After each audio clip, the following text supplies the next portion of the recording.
John Abraham, Captain Cool, and the Bandiman Bailey Lowery. Call into the Neighbors Wealth Management Hotline now, 256-576-4977. That's 256-576-4977. Now, here's Captain Cool. Hello and welcome in, everybody, to a Tipsy Tuesday here in No Man's Land. John Abraham, Captain Cool, alongside the Bandiman Bailey Lowery. Hey.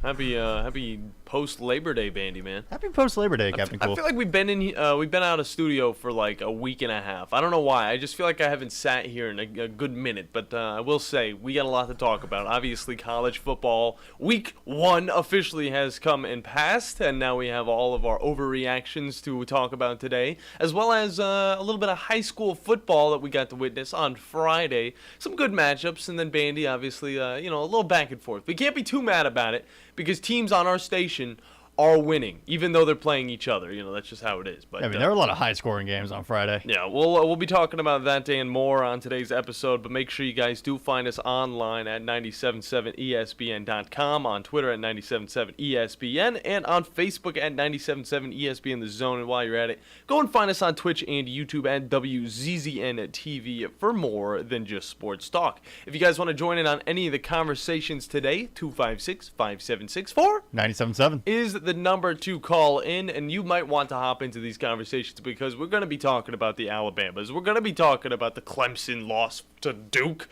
We're going to be talking about the Florida States and going all over the place to the Baylors and all this stuff. We're going to figure out who the imposters are, which we think we know, okay? I just said 2 of them in that whole sentence, so now we kind of have a better picture of what's going on throughout the college football season, and this is going to be a very college football-centric episode. This is going to be a very college football-centric week, and we will be focusing a lot on either the past matchups, what they mean going into the next matchups, or what they mean overall all throughout the season. Yeah, for one, the biggest surprise to me, was Colorado. Yeah, well, no, because watching the Colorado TCU game, I went into that thinking there is no way that a team of 56 transfers, full on, who have never played together at all up until that point, is going to work this well on week 1 against a top 25 TCU team. I'm telling you, it's just what Deion Sanders has. He's got a plan in the back of his head. No, so they surprised me with just how coordinated they came out to be. Like, they came in, they were working as a unit, they were running their plays efficiently and well, and it just seemed like they were overwhelming TCU at the start until they finally picked up, kind of got their footing again, and then really started going back and forth just scoring-wise. Yeah, and I will say, prior to the week of football to go on, I did say that you got to watch out for that game, because you look at a TCU team and you see what they have coming back. This TCU team, remember, only had 3 returning starters. The rest of their offense, the rest of their defense, pretty much totally reconstructed going into 2023. They are ranked 17 after going to the national championship just last year, and I can say this: that was the AP poll being, a little bit graceful to them, being like, well, you probably don't deserve to be in the top 25, especially because of how many points that Georgia put up on you, but also you have none of your talent coming back, and we're gonna put you at 17. Just kind of sit there. You go up against Colorado. It's going to be a good little matchup, because we're going to see a Colorado team with a bunch of new players hop in and go up against this TCU team that did just go to a national championship. Yeah.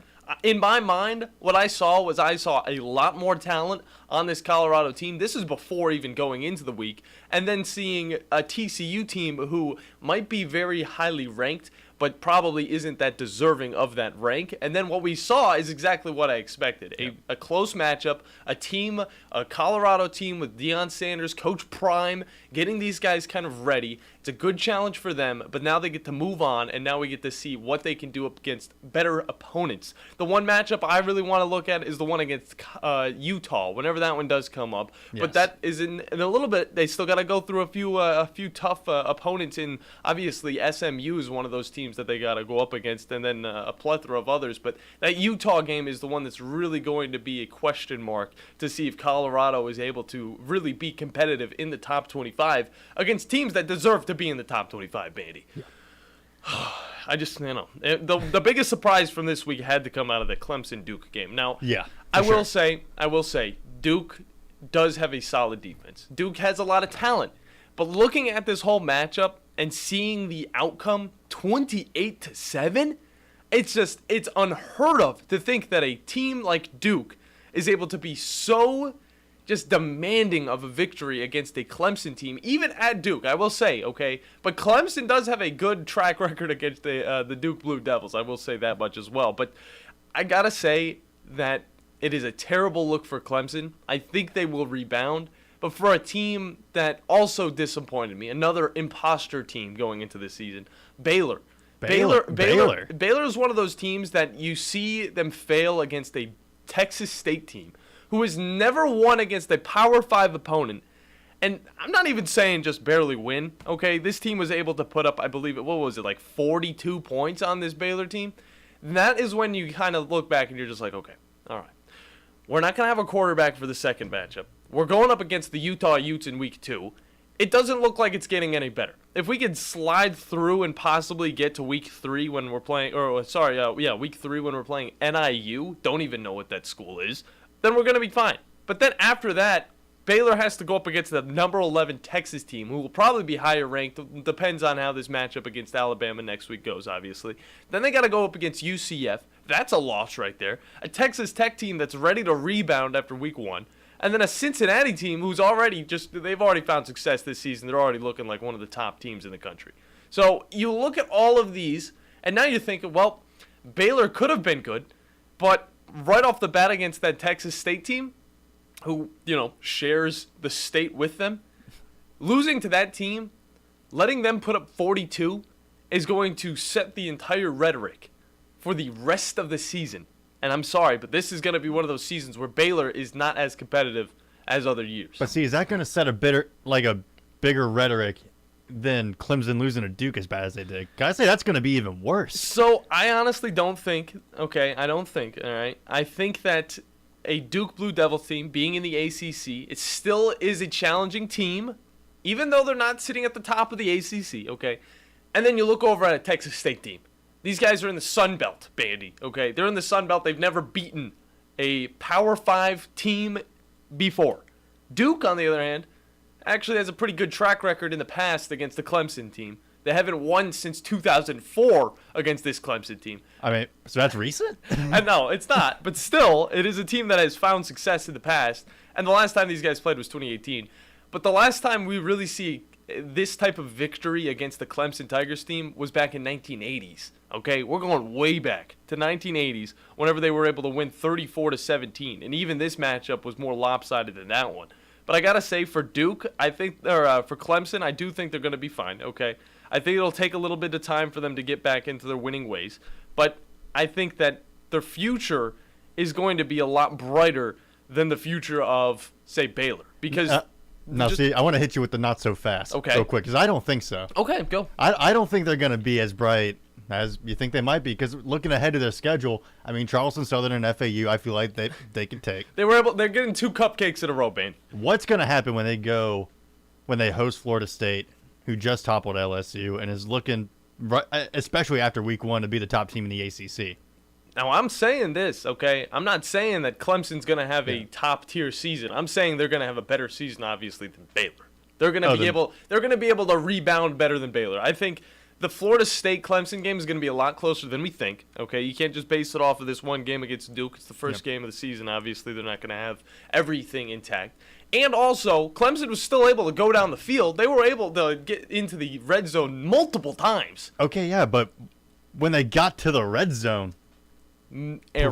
Errors. They disappeared. A lot of errors against the Duke team. Okay? Of errors. You do not want to let a Duke crowd that, really fills the stadium affect you that much. But I got to say, for Duke, Cade Klubnik, he's still a young quarterback, okay? This is the first time he's really owning this team. I think that he did let the pressure get to him a little bit, and it just kind of got worse throughout the game. The more interceptions, obviously the fumbling problems whenever he was trying to hold the ball for a little too long and maybe read the defense a little bit too good. I don't know. But those were all errors that could be fixed. And I think against the Florida State team, I think that there's a possibility that it still could be a close game, whereas Baylor looks like they're not going to be able to hold a candle to anybody this season. You go on, you see that they're playing a Syracuse team after that Florida State team. That is a winnable game. It is Syracuse, though. It is up in the air. And it is at Syracuse. Last year was very close, and that was at Clemson. Wake Forest is always a pretty tough challenge, but I think Clemson will be fine with that. Florida, Miami, another winnable game, but again, teams that are going to bring a little bit of pressure. Okay, going to bring a little bit of pressure. Clemson's got to be great.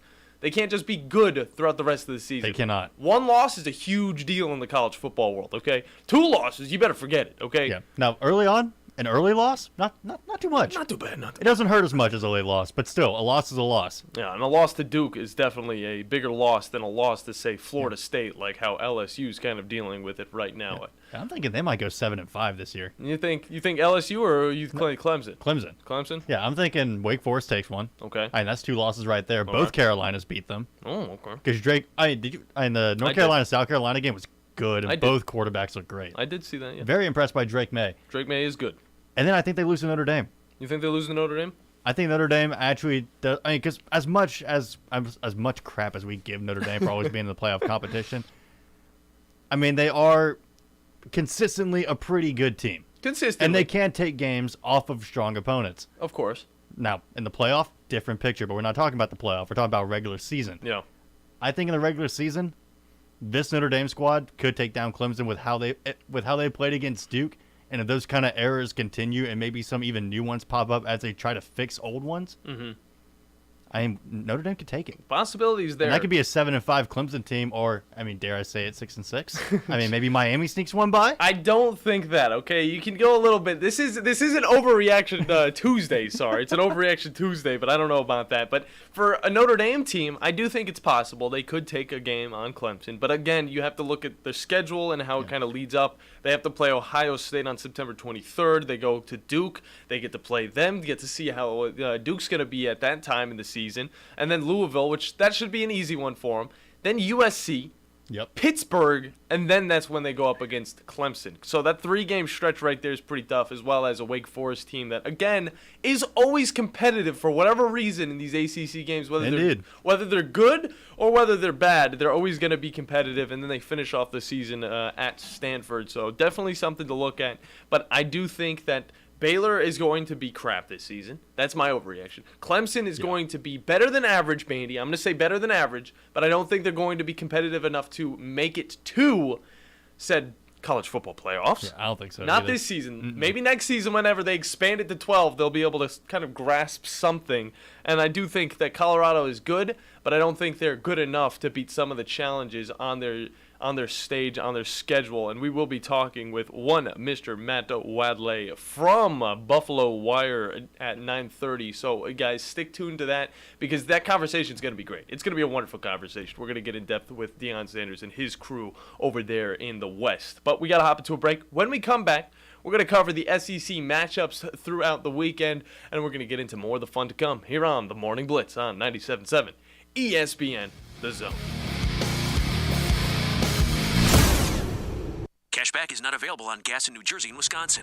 Billy, your gas light's on. We need to stop and fill up. No way, Jen. Gas around here is too expensive. We can make it a little further. Billy, listen to your big sister. You don't need to drive all over searching for the lowest gas prices. Do what I do and use Upside. Upside? Do you live under a rock, Billy? Upside is the hottest cashback app out there. It's free to download, and you get real cash back for every gallon of gas you buy. I use it all the time, and I've already made around $200. You can make that kind of cash back just for buying the gas you have to buy anyway? Yes, I'm looking at the Upside app now, and there's a gas station at the next exit offering 25 cents per gallon cash back. Okay, I'm stopping to download Upside and fill up my tank. Download the free Upside app now to earn cash back every time you buy gas. Use promo code FRIEND to get an extra 25 cents per gallon on your first tank. You can cash out anytime right to your bank, to PayPal, or a gift card for Amazon and other brands. Just download the free Upside app and use promo code FRIEND for a 25 cents per gallon bonus on your first tank. That's code FRIEND for a 25 cents per gallon bonus.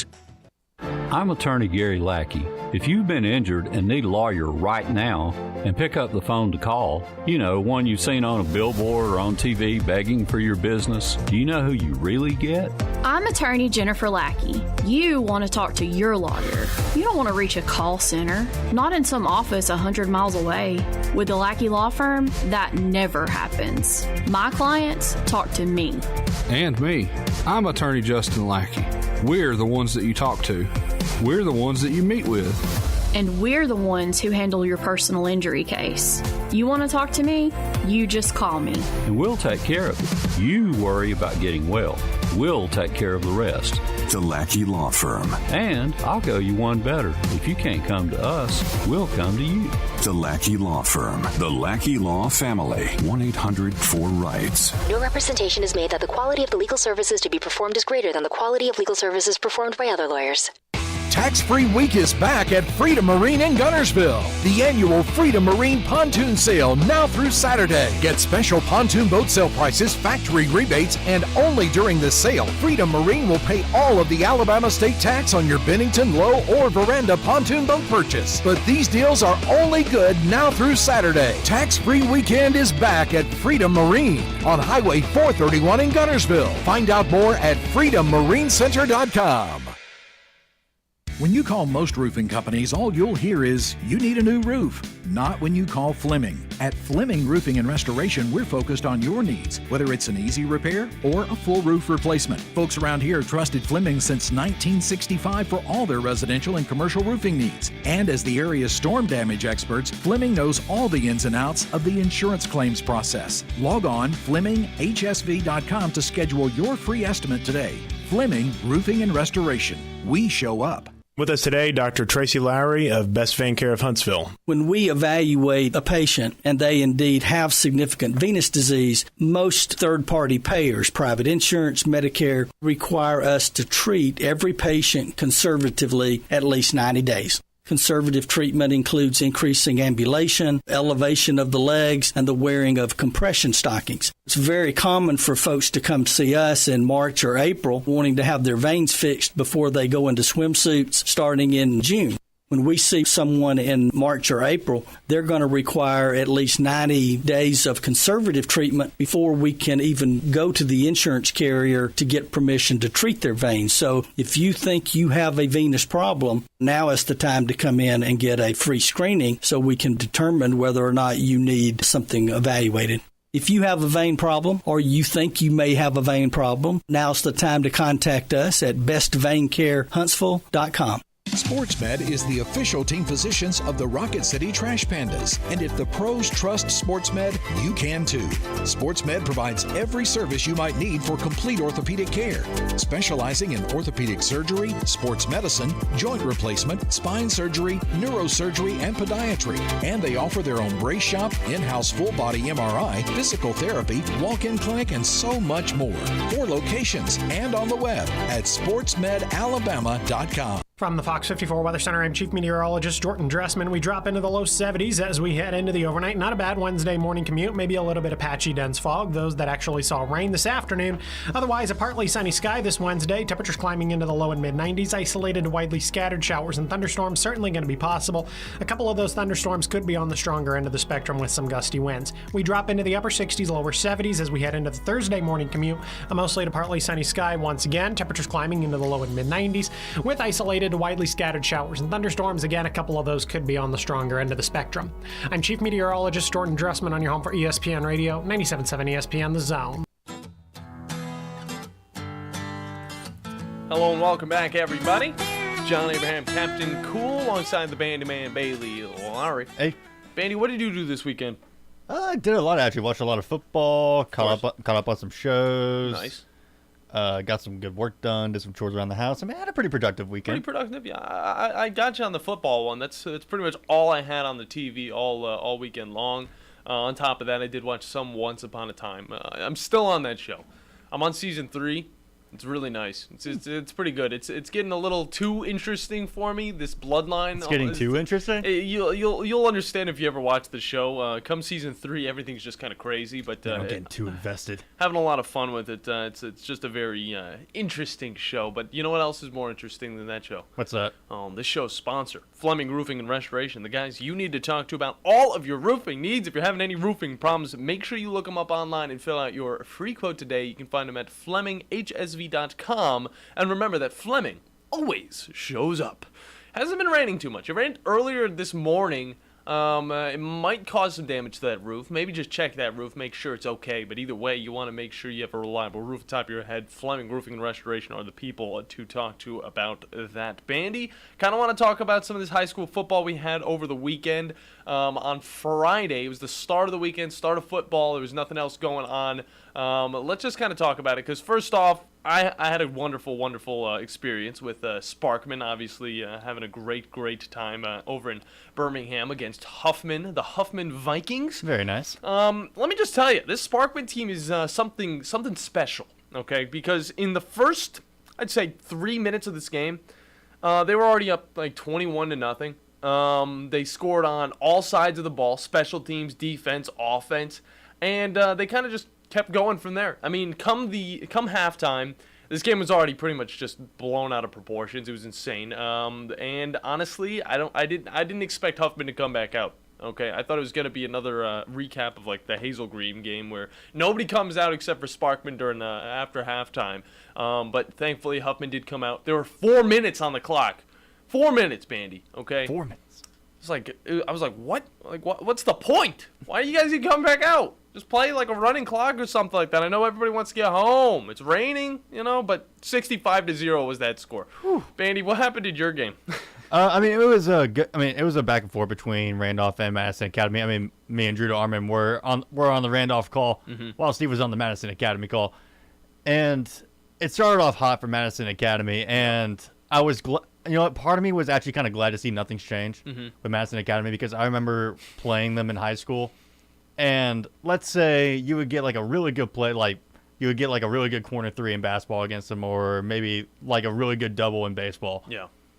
They would pull something what I call the Madison Academy, in which they would do their own kind of explosive play immediately after to answer what you just did. Don't you love that? Don't you just love it? And it happened 3 times. Sheesh, 3 times. I mean, 3 times. Like we had great explosiveness from Randolph just on the run, like actually able to work the outside a little bit and block on the outside. But then we would have one of those explosive runs. We might get like a 3 and out, and then Madison Academy would come back on their first play of the drive for like a 50 or 60 yard touchdown run. Yeah. It's super interesting too, because we had it on both Zone 2 and Zone 3. So if you guys wanted, you could listen to the Randolph side of things, or if you guys wanted, you could listen to the Madison Academy side of things. It's one of the best games of the season for our station, because it's a cool little dual cast. It's a little dual cast. We get both sides of the picture. But that was also a great matchup. Buckhorn obviously went to Helena, and that was in that was in Birmingham as well. Sadly, Buckhorn dropped that one. And then obviously we had the game of the week. But looking forward to this upcoming Friday, Buckhorn's going to be going up against Gadsden City. Madison Academy is going to go up against the J.P. Pennington. Sounds like an insurance company. Sparkman's going to be going up against Austin. Huntsville's going to be going up against Grissom on our game of the week. And then Randolph is going to be at the JP2. Where's that helmet at? There it is. You guys can't see it. I'm not going to reach for it either. But the JP2 Falcons. We got a whole lot of great games coming up this Friday, and we're very excited for it. And then that leads us into, another great week of SEC football. But kind of let's just look over these other matchups that we had in the SEC to keep you guys updated on what's going on around the conference. LSU dropped one to Florida State, 45-24. Got to admit, Florida State just kind of ran away with this one. I do think it was a very competitive matchup. One of, honestly, the better ones over the weekend. But come halftime, the picture kind of just got a little blurry for LSU, and they weren't able to get stuff done. And Jaden Daniels he still performed well. Yeah. It gets to the point where it's like you got to pass the ball. You got to be throwing the ball more than you're running the ball. We understand that this is a future of the football world where quarterbacks need to be mobile. But you guys need to be able to pass the ball. And he did just that, 347 yards, but only 1 touchdown. He tried to rely on his feet a little too much. And obviously, Jordan Travis and the Seminoles were able to get the upper hand. Kentucky beat Ball State 44-14. Don't know what implications that one means. But Tennessee beat Virginia. And for the Tennessee fans who think this is a huge victory, Virginia is one of the worst teams in the ACC. They were 3-7 last season, and they don't look to be any better this season. 49-13 was the end in that one. It was good to see Joe Milton. Yeah. He still got it. Okay, he looked like he could have been starting for the last 3 years. Arkansas beat Western Carolina 56-13.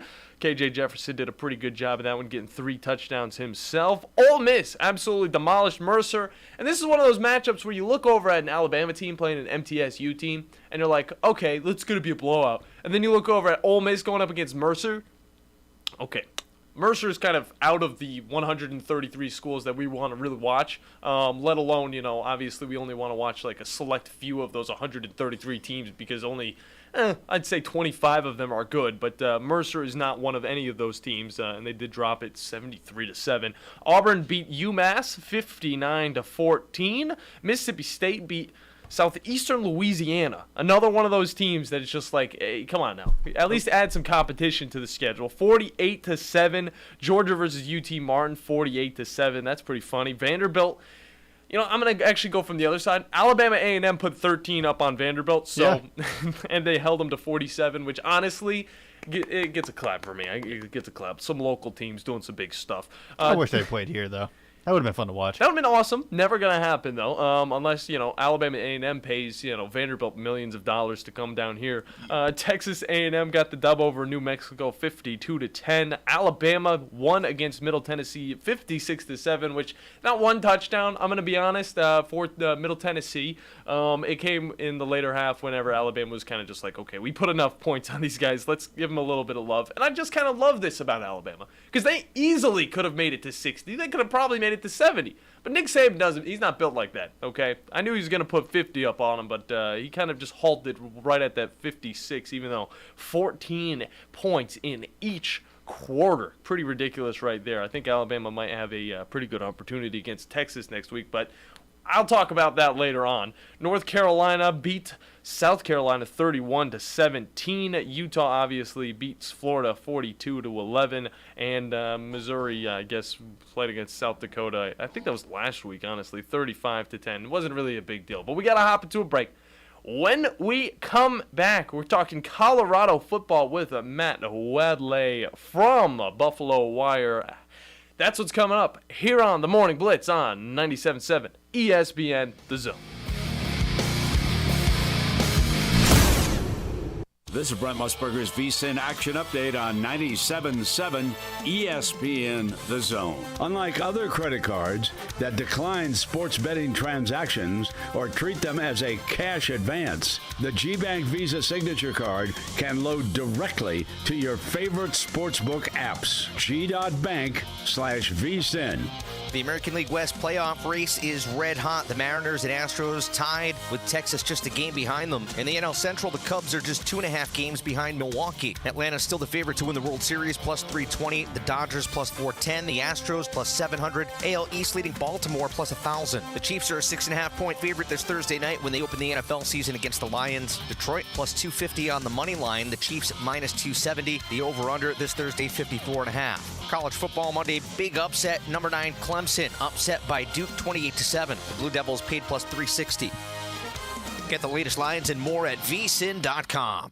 With us today, Dr. Tracy Lowery of Best Vein Care of Huntsville. When we evaluate a patient and they indeed have significant venous disease, most third-party payers, private insurance, Medicare, require us to treat every patient conservatively at least 90 days. Conservative treatment includes increasing ambulation, elevation of the legs, and the wearing of compression stockings. It's very common for folks to come see us in March or April wanting to have their veins fixed before they go into swimsuits starting in June. When we see someone in March or April, they're going to require at least 90 days of conservative treatment before we can even go to the insurance carrier to get permission to treat their veins. So if you think you have a venous problem, now is the time to come in and get a free screening so we can determine whether or not you need something evaluated. If you have a vein problem or you think you may have a vein problem, now's the time to contact us at bestveincarehuntsville.com. Normally, when you call a roofing company, all you hear is, you need a new roof. Not when you call Fleming Roofing and Restoration. Since 1965, the folks at Fleming have been focused on what you need, whether it's an easy repair or a full roof replacement, commercial or residential. And when it comes to storm damage, you want Fleming on your side. They know all the ins and outs of insurance claims and will guide you through the entire process. Log on FlemingHSV.com and book your free estimate today. Fleming Roofing and Restoration. We show up. Have a drink at the Open Bottle, a copious selection of wine, spirits, and craft beer from around the world. They've got a full bar, wine by the glass, craft cocktails, premium bourbon, 48 specialty beers on tap, and a smart staff with hustle. There's an expansive, comfortable patio with a brand new performance stage and live music every night from local artists like Lamont Landers, Rob Aldridge, and James Irvin. There's space for your next celebration or corporate event. The Open Bottle on Highway 72 near Slaughter Road intersection in Madison. Football season and Bad Daddy's Burger Bar. The perfect combination of good times and great food. This season, score big with one of our chef-inspired expressions of pure burger amazingness. Our delicious burgers are made with premium Angus beef, and you can pair it with one of our signature cocktails or a cold craft beer from our huge selection. Bad Daddy's Burger Bar on the Parkway in Huntsville and our new location at Cliff Farm, Highway 72 in Madison. The new favorite place for delicious Mexican food is Coralejos Mexican Grill in Huntsville. Check out their reviews on Facebook and you'll see what people are raving about. Enjoy drink specials all day Monday through Thursday, like house margaritas for $3.99 and 12-ounce drafts for $2. Even vegan-friendly entrees on Monday starting at $5. Coralejos Mexican Grill, 1658 Old Monrovia Road in Huntsville. Follow them on Facebook and Instagram to stay updated on their specials.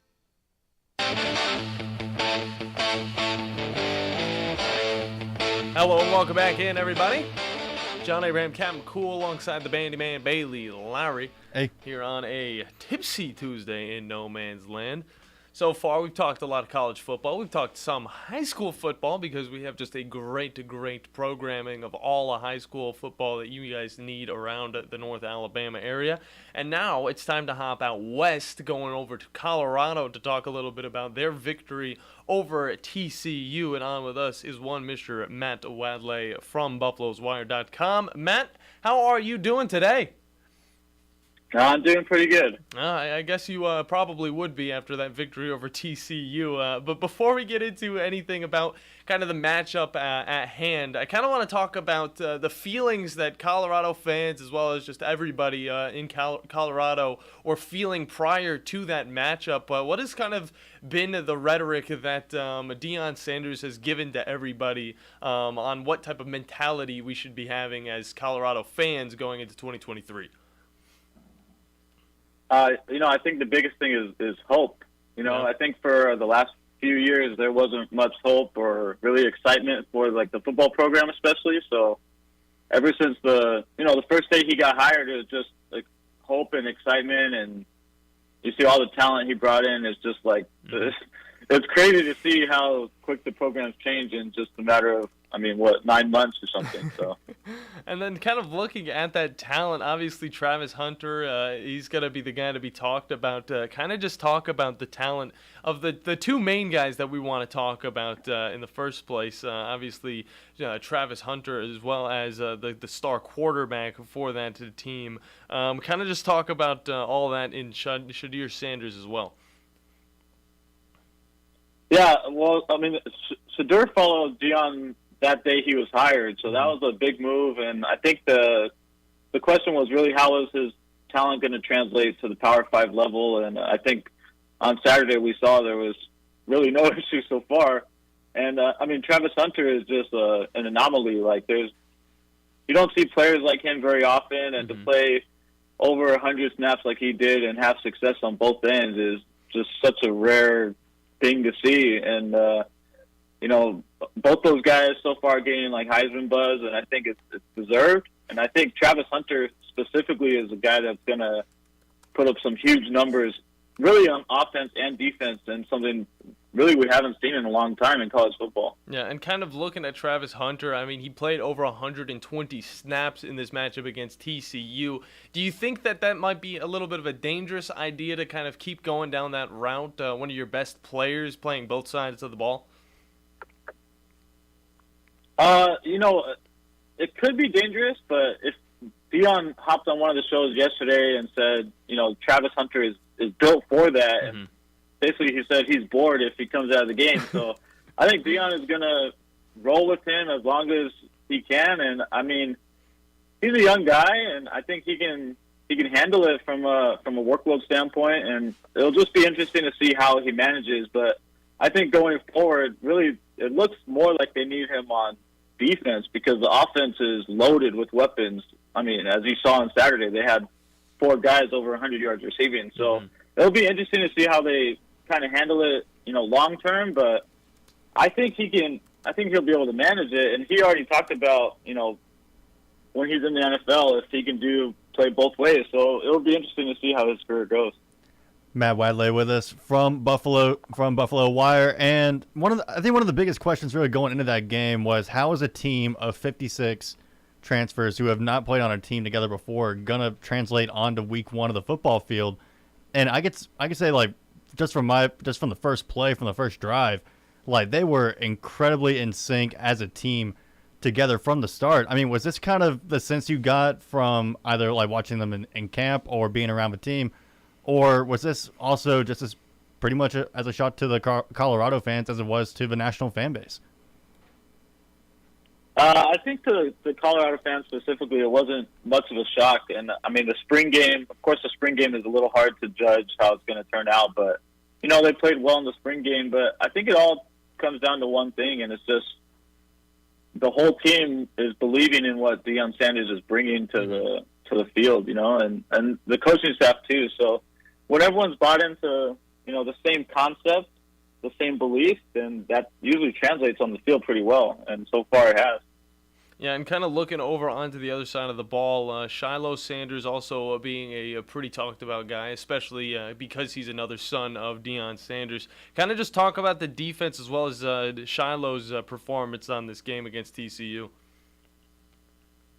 Yeah, and Shiloh was one of the later additions, but obviously, he's a good player, and you have Cormani McLean and you have Shane Cokes. I mean, the whole defense has a bunch of the whole defense is new, basically. They gave up 42 points, and I think that's kind of one area they will for sure work on because TCU's offense isn't like it was last year. But, if your offense is going to score 45 points a game, then your defense just has to, they say bend, don't break. So I think what the defense is doing there is good enough, at least in week 1. Yeah, and kind of looking forward for Colorado. Obviously, they got to the game against Nebraska, game against Colorado State, but the next real tough matchup that can kind of compare to this TCU game is going up against Oregon. And I know not to look forward in these types of matchups or, look past the next week, but kind of looking at Oregon, they were able to put up quite the performance against Portland State to kind of just talk about the challenges that Colorado may face against Bo Nix and the Ducks. Yeah, and really you could say the same about Oregon and USC because they're both high-powered offenses with, a ton of NFL players on both sides. So the biggest problem for Colorado is having to play Oregon in Eugene. I think that's going to be a real test to see kind of how Deion handles it and how the team handles it. Of course, they played at TCU, but playing in Oregon is a much different type of animal with that atmosphere and that fan base. But those 2 games back-to-back will be really interesting, at at Oregon and then home against USC. And that will be kind of the test to see how good the Buffs are and if they can really compete this year in the Pac-12 or not. Of course, and kind of speaking of that Pac-12, right now, obviously the last season for the Colorado team to play in this Pac-12 and then moving to the Big 12 next year. Kind of just talk about the challenges they'll be facing next year, as well as what they can kind of get out of their way, get out of their system going into that season in 2024.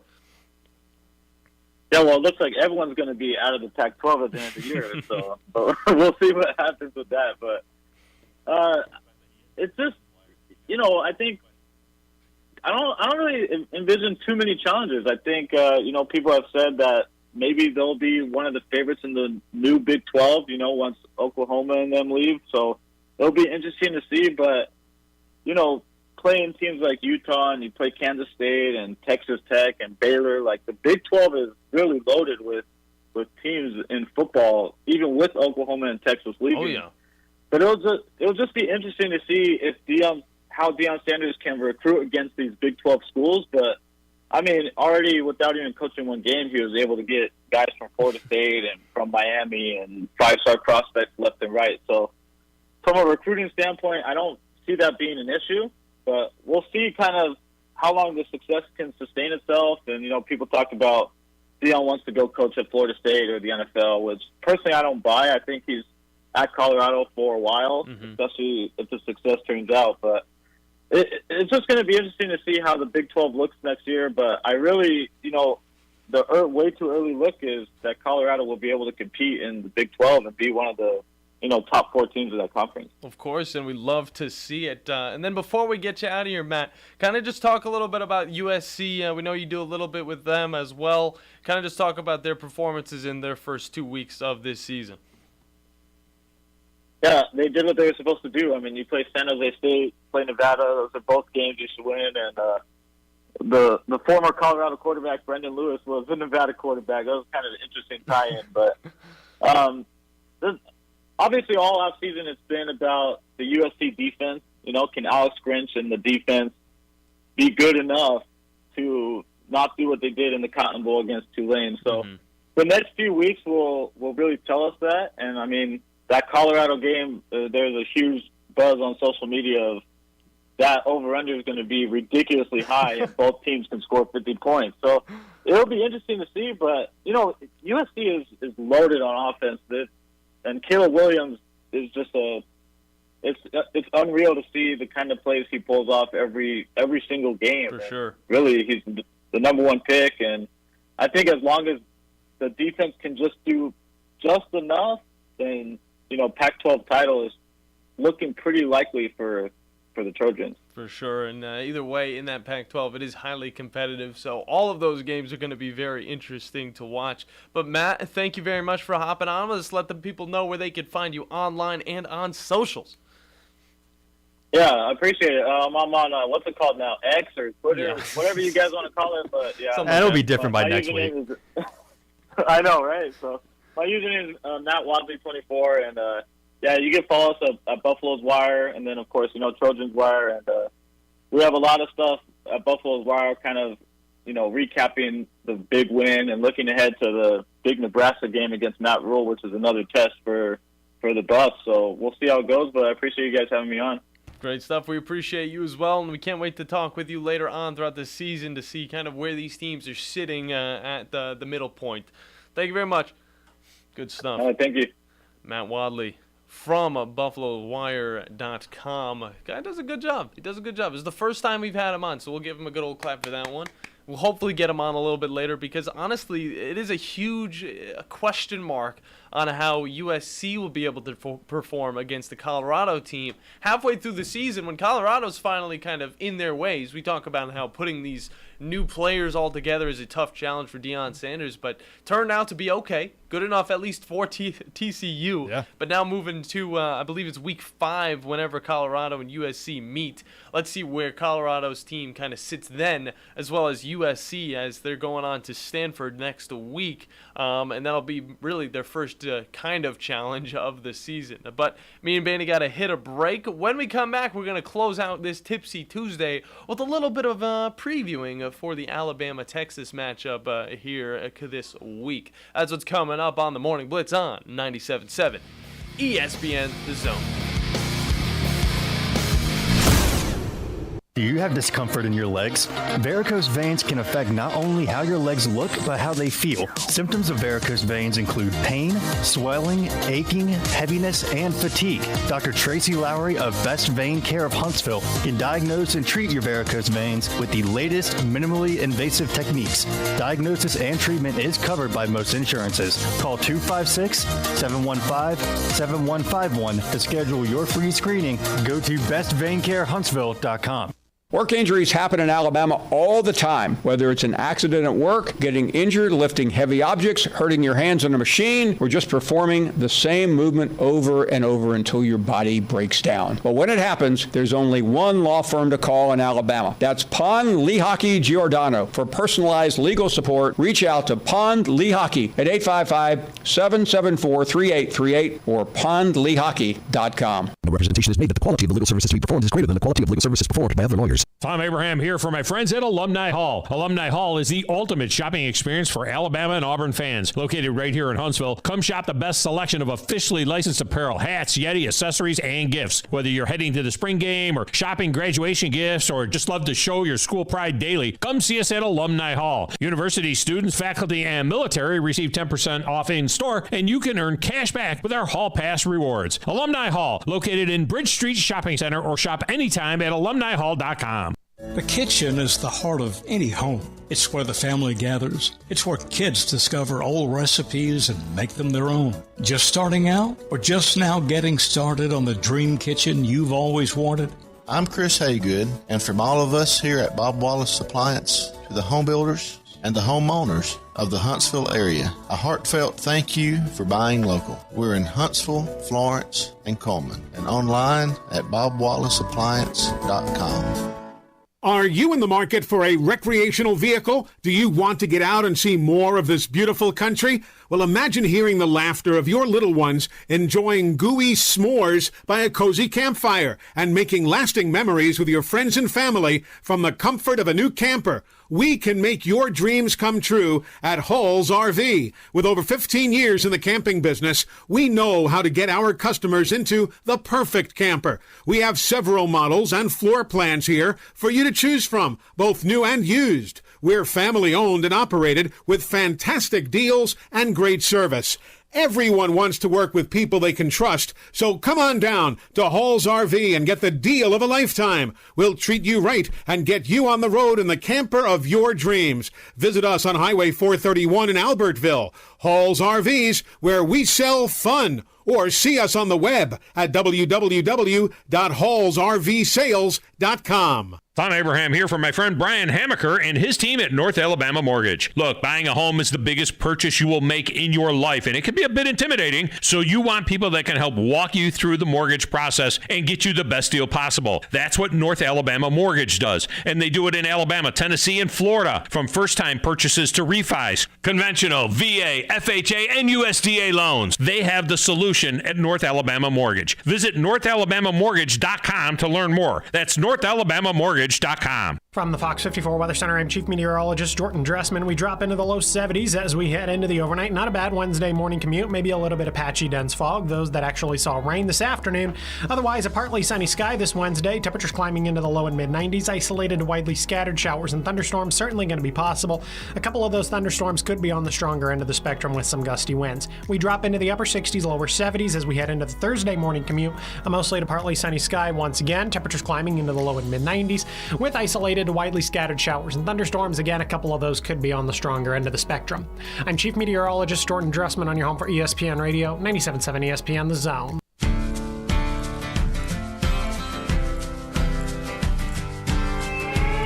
Hello and welcome back in, everybody, to the final segment here of the morning Blitz on a tipsy Tuesday. John Abraham, Captain Cool, alongside the Bandiman, Bailey, Lowery. Hey. If you guys want to join in on the conversation real quick, you can call us at 256-576-4977. And that is the number to get in to talk about a little bit of sports with your two, I wouldn't say favorite, not yet, but, some of your favorite sports talk analysts in me and the Bandiman. The show has also been presented by Fleming Roofing and Restoration, the guys you need to talk to about all of your roofing needs. If you're having any roofing problems, make sure you look them up online at FlemingHSV.com to fill out your free quote today. And remember that Fleming always shows up. Now, Bandy, looking over to the future, Alabama versus Texas, okay?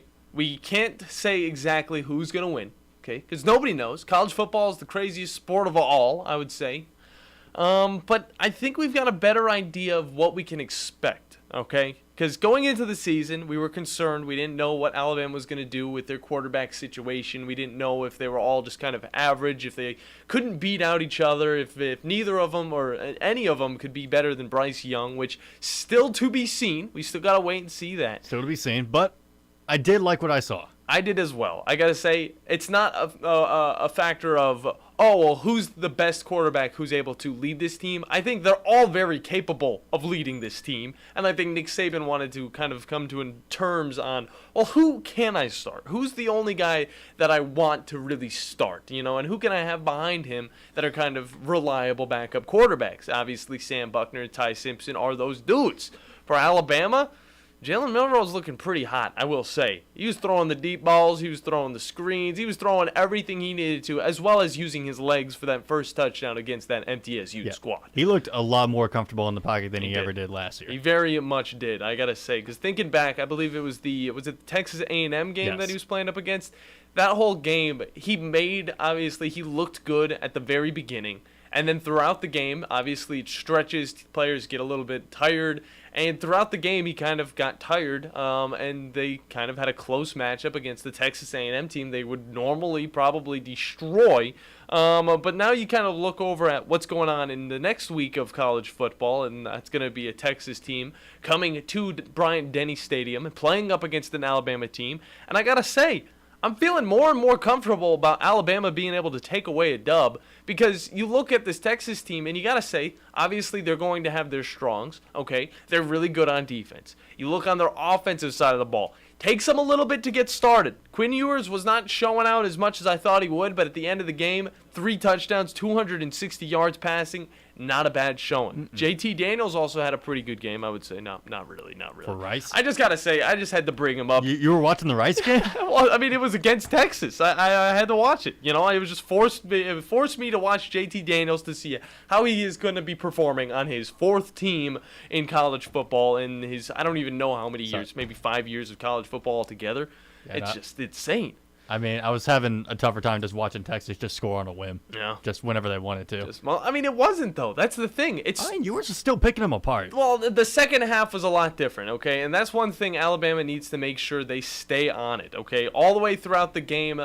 That's why I would have been fine if they were putting up 70-something points on an MTSU, because you got to teach your players. We're playing through 4 quarters. We're not playing through 3 and then easing off, okay? We are pushing that gas pedal to the ground. Hey, fair enough. And they did ease off in that 4th. Yeah, and then a team that wasn't really easing off was the Texas Longhorns, which they didn't score any points in that final quarter, okay? But they had 21 in the quarter prior, then 0, obviously, in the final, and then, obviously, that's when Rice was able to pick up their little touchdown. And I got to say, the Texas team is not looking as good as I thought they would be, okay? They're not? And I'm thinking that Alabama and Texas are going to be going up against each other. Very defensive battle.